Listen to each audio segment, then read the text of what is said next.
नमस्कार स्टूडेंट्स। बच्चों, आप लोगों के लिए मेरे द्वारा संचालित नवबोध प्रकाशक द्वारा प्रकाशित लेखाशास्त्र अकाउंटेंसी क्लास 11th के स्टूडेंट के लिए बैक साइड के क्वेश्चंस के क्रियात्मक प्रश्नों के हल की सीरीज चल रही है।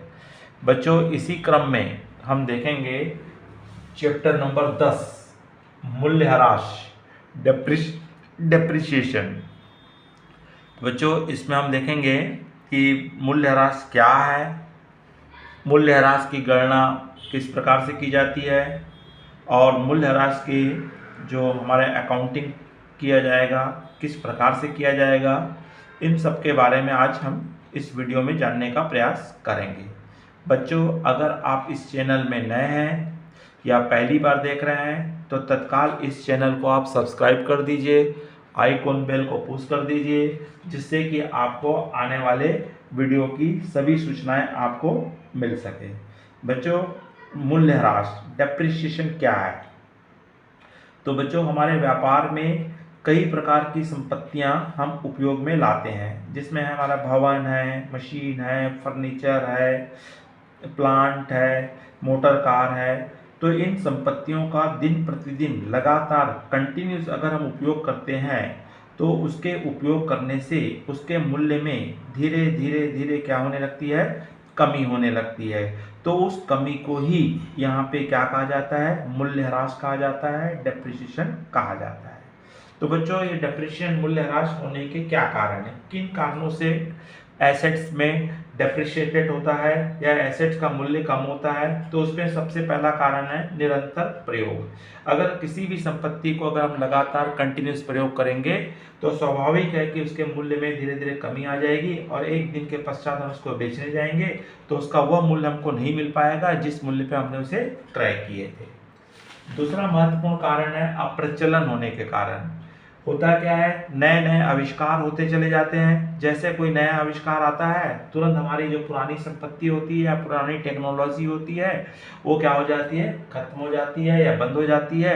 तो हमको तत्काल उसके बदले में नए प्लांट या नई मशीन या नई टेक्नोलॉजी लेनी पड़ती है। तो भी हमारी पुरानी टेक्नोलॉजी या पुराने मूल्य का, संपत्ति का मूल्य क्या हो जाता है, कम हो जाता है।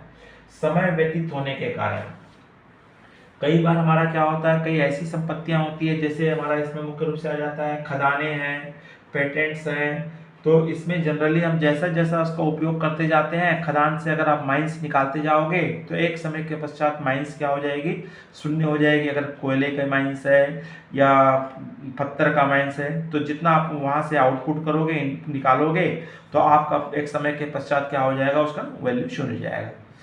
ठीक उसी प्रकार से हमारे मूल पदार्थों की समाप्ति पर कई बार क्या होता है, जैसे हमने तेल के कुएं हैं, खदानें हैं, जंगल हैं, अगर आप उसको आपने एसेट्स के रूप में आपने लिए हो तो जैसे जैसे आप जंगल से लकड़ी काटते चले जाएंगे, कुएं से तेल निकालते जाएंगे, माइंस से आप गिट्टी मुरुम आदि निकालेंगे, तो एक समय के पश्चात जो भी वहाँ पे मटेरियल हो क्या हो जाएगा, शून्य हो जाएगा।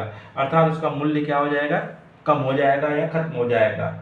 अचानक एक्सीडेंट हो जाने के कारण, कई बार क्या होता है, अचानक एक्सीडेंट हो जाता है, अचानक घटना घट जाती है जिसकी वजह से हमारी संपत्ति का मूल्य क्या हो जाता है, कम हो जाता है। कई बार ऐसी स्थिति भी आती है, बाजार में मूल्य अचानक क्या हो जाता है, गिर जाता है। मार्केट वैल्यू गिरने के कारण भी संपत्ति का मूल्य समाप्त हो जाता है। तो इस तरह से बच्चों कुछ कारण होते हैं जिनकी वजह से हमारा संपत्ति का मूल्य क्या होता है, कम होता है और हमको एक समय के पश्चात दोबारा पुराने मशीन के बदले में हमको नई मशीन की व्यवस्था करनी पड़ती है। तब ऐसे में हमको अचानक व्यापार पे वित्तीय भार पड़ने की संभावना रहती है। इसलिए हम क्या करते हैं, हर साल जो भी हमको प्रॉफिट होता है उस प्रॉफिट में से एक निश्चित दर से या एक निश्चित अमाउंट को डेप्रिसिएशन के रूप में हम चार्ज करके हर साल के प्रॉफिट में से निकाल करके एक फंड में जमा करते हैं और एक समय के पश्चात उस फंड में हमारे पास कुछ अमाउंट जमा हो जाती है और जैसे ही हमारी मशीन ख़राब होती है उसको बेच करके जो भी हमको पैसा मिलता है और हमारे फंड में जो भी पैसा जमा है उसको मिला करके उस पुराने मशीन के या पुराने टेक्नोलॉजी के बदले में रिप्लेसमेंट हम नई मशीन खरीद लेते हैं। तो इसी उद्देश्य से ये मूल्यह्रास या डेप्रिसिएशन चैप्टर्स आपको बताया जा रहा है या इसमें डेप्रिसिएशन का वैल्यूएशन किया जाएगा। तो चलो बच्चों, हम पहले देखते हैं कि डेप्रिसिएशन का मूल्यांकन हम इसका वैल्यूएशन कैसे करते हैं। तो डेप्रिसिएशन का सबसे पहले हमको वैल्यूएशन करना पड़ेगा। तो डेप्रिसिएशन निकालने के लिए हमको यहाँ पे दो मेथड्स बताई गई है। पहली मेथड्स बताई गई है आपको सूत्र विधि, फार्मूला मेथड्स, और दूसरी बताई गई है आपको दर विधि या रेट मेथड्स। तो हम सूत्र विधि में देखेंगे तो हमारा सूत्र विधि होता है डेप्रिसिएशन निकालने का cost of assets minus reducible value, संपत्ति की लागत माइनस अवशिष्ट मूल्य अपान संपत्ति का जीवन काल। अब हम देखेंगे संपत्ति की लागत क्या होती है। तो संपत्ति की लागत का तात्पर्य होता है आपने उस संपत्ति को किस मूल्य में क्रय की हो। जैसे मान लीजिए एग्जाम्पल के रूप में आपने इस मशीन को क्रय की हो 1 लाख रुपए में परचेज की हो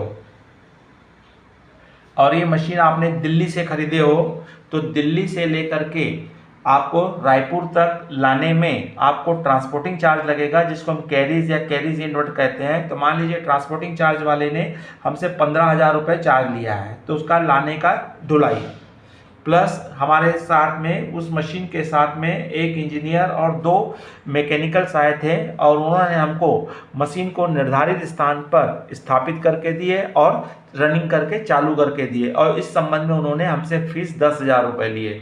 तो इस तरह से उसको इस्टेब्लिशमेंट चार्जेस कहा जाता है, इरेक्शन चार्जेस कहा जाता है। तो ये तीनों का मूल्य मिल करके ही संपत्ति की या मशीन की लागत बनती है। तो 1 लाख प्लस 15,000 प्लस 10,000, तीनों को हम ऐड कर देंगे तो तीनों का हमारा टोटल कितना है 1,25,000। तो ये 1,25,000 जो है क्या कहलाती है, कॉस्ट ऑफ एसेट्स कहलाती है, संपत्ति की लागत कहलाती है। अवशिष्ट मूल्य या रेड्यूसिबल वैल्यू या किसे कहते हैं, तो अवशिष्ट मूल्य या रेड्यूसिबल वैल्यू जो होता है हमारा, स्क्रैप वैल्यू भी कहा जाता है, कि एक समय के पश्चात मशीन जब 10 साल 15 साल 10 जितने भी ईयर चलेगी, उस चलने के बाद अगर हम उस मशीन को बेचने जाते हैं तो हमको कबाड़ी वाला या लोहा खरीदने वाला भी अगर हमको जिस मूल्य पे उसको देता है, उस मूल्य को हम क्या कहते हैं, स्क्रैप वैल्यू कहते हैं।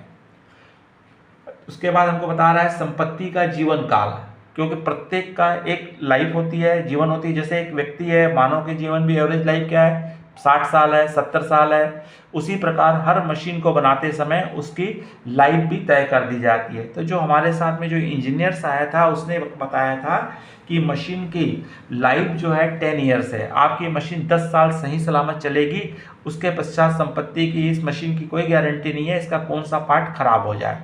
हाँ, लेकिन आप इस मशीन को 10 साल के बाद बेचोगे तो कम से कम गिरे से गिरे हालत में भी आपको ये मशीन 25,000 रुपये दे के जाएगी। तो मतलब आज से 10 साल के बाद जब हम मशीन को बेचेंगे तो उसका मूल्य क्या रहेगा, 25,000 रुपये का। वो 25,000 ही यहाँ पे क्या कहलाता है, स्क्रैप वैल्यू कहलाता है, रेड्यूसिबल वैल्यू कहलाता है।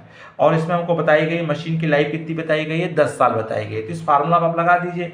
तो संपत्ति की लागत कितनी है, 1,25,000 रुपये। स्क्रैप बताया गया आज से हम कितने साल के बाद बेचेंगे, 10 साल के बाद मशीन को बेचेंगे तो मशीन हमको कितना रुपए दे के जाएगी, 25,000 रुपये हमको मिल जाएगा। तो ये स्क्रैप वैल्यू है। और इंजीनियर ने हमको बताया था कि मशीन की लाइफ कितनी है, 10 ईयर है, तो 10 ईयर ले लेंगे। तो अब आपका 1,25,000 में से 25,000 घटाओगे तो कितना है, 1 लाख आया। इस 1 लाख को 10 ईयर से आप डिवाइड कर देंगे तो आपको कितना मिला, 10,000 मिला। तो ये जो 10,000 रुपये आया है ये क्या कहलाता है, डेप्रिसिएशन कहलाता है। क्या कहलाता है, डेप्रिसिएशन कहलाता है, मूल्यह्रास कहलाता है। तो अगर आपको प्रश्न में स्क्रैप वैल्यू, लाइफ आदि दिया हुआ है, तो आपको लाइफ दिया हुआ है, जीवन काल दिया हुआ है, तो उस समय आपको फार्मूला मेथड से कैलकुलेशन किया जाएगा। अगर यदि प्रश्न में आपको दर बता देता है, रेट ऑफ परसेंटेज बता देता है, ये बता देता है कि मशीन पे 10% वार्षिक की दर से डेप्रिसिएशन चार्ज किया जाता है, आपको रेट ऑफ परसेंटेज दिया जाता है, तो उस समय हमको क्या होगा, दर विधि का उपयोग करेंगे, सूत्र विधि का उपयोग न करके परसेंटेज मेथड का उपयोग किया जाएगा। इसका फार्मूला होता है यहाँ भी संपत्ति की लागत में अगर स्क्रैप वैल्यू दिया हुआ है, तो इसमें आगे चल के हम दो मेथड देखेंगे मेंटेन करने के, डेप्रिसिएशन मेंटेन करने की जो हमारी विधियां हैं उस विधियों को हम देखेंगे बच्चों। तो उसमें हमको बताया गया है कि ये विधि हमारी दो प्रकार की है। तो दो प्रकार की विधियों में आपका मूल्यह्रास की विधि है, एक स्थायी किस्त पद्धति है और एक घटती किस्त पद्धति है।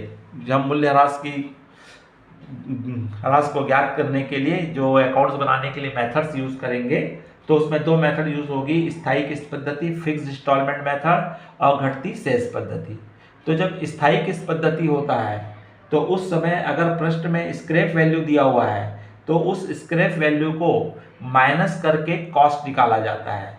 लेकिन अगर यही चीज हम घटती पद्धति से बनाते हैं, रिड्यूसिंग वैल्यू मेथड से बनाते हैं, तो यहाँ पे स्क्रैप वैल्यू का कोई उपयोग नहीं होता है। यहाँ पे स्क्रैप वैल्यू को डेप्रिसिएशन में से माइनस नहीं करते हैं। तो फिलहाल आपको क्या है, अगर आप फिक्स्ड इंस्टॉलमेंट मेथड्स बनाएंगे तो फिक्स्ड इंस्टॉलमेंट मेथड्स में आपको संपत्ति की लागत में से स्क्रैप वैल्यू को माइनस करेंगे। जैसे मान लीजिए हमारा 1,25,000 रुपये कॉस्ट था, जिसमें से स्क्रैप वैल्यू कितना था, 25,000 था। इसको पहले माइनस कर लेंगे तो कॉस्ट कितना आ गया, 1 लाख आ गया है। और इस 1 लाख का आप क्या निकालोगे, फार्मूला लगाओगे, मशीन की कॉस्ट अब 1 लाख हो गई है। रेट ऑफ परसेंट मान लीजिए क्वेश्चन में 10% दिया है, अपॉन 100 करेंगे तो आपका कितना आएगा, 10,000 रुपये आएगा। अगर यही चीज कौन से मेथड्स में हो जाएगा, रिड्यूसिंग मेथड्स में होगा, तो वहां पे कॉस्ट पे लगाया जाता है, स्क्रैप वैल्यू को माइनस नहीं करते। तो उस कंडीशन में डेप्रिसिएशन हमारा कितना है, 1,25,000 रुपये है। तो उस 1,25,000 रुपये का हम क्या करेंगे, 10% डेप्रिसिएशन चार्ज करेंगे। कब, जब आपको रिड्यूसिंग वैल्यू मेथड में बोलेगा तब उस समय कॉस्ट को लिया जाता है।